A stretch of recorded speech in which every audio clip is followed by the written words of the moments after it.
recently, our friends in Germany published the SK2 German guideline in November of 2024. The citation's at the bottom if you'd like to look that article up. It's a great read. But from there, they determined that pressure pain, so basically the pressure of like either having your blood pressure taken or having someone touch you, plus tenderness, spontaneous pain, and the sensation of heaviness shall all be considered as signs of lipedema. Well, you're like, of course, Emma, what else could it be? There are conditions where there is no pain that exists and you may look like a lipedema patient. That condition is sometimes called lipodystrophy. There's other conditions like Madelung's disease or Derkum's disease where you aren't a lipedema patient, but you might have some similar characteristics. And it's really hard sometimes for clinicians to sort out, well, is that lipedema? Is it not? Is this just obesity? Is it not? So they've determined that pain has to be present. Now, here's something interesting.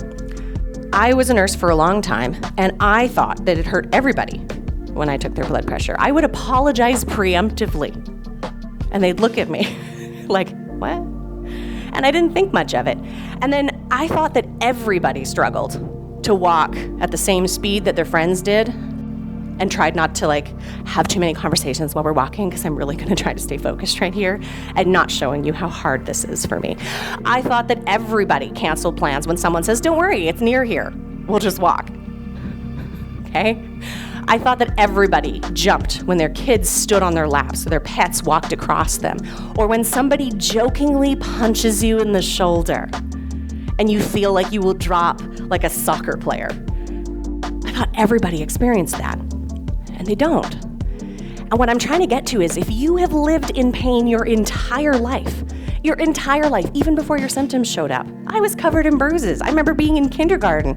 All the legs are in the circle and the teacher's going around and they're talking about diversity in skin color. And they're like, and Jamie's legs are dark brown and Susie's legs are white and Emma's purple. I was like, that's normal, right?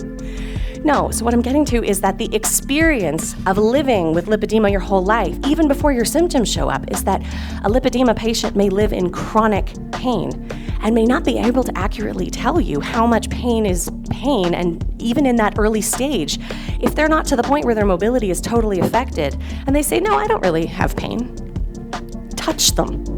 Palpate them.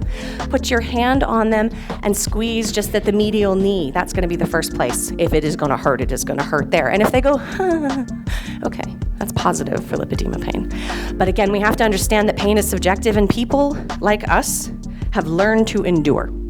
So don't discount pain as it doesn't always have to be a 10.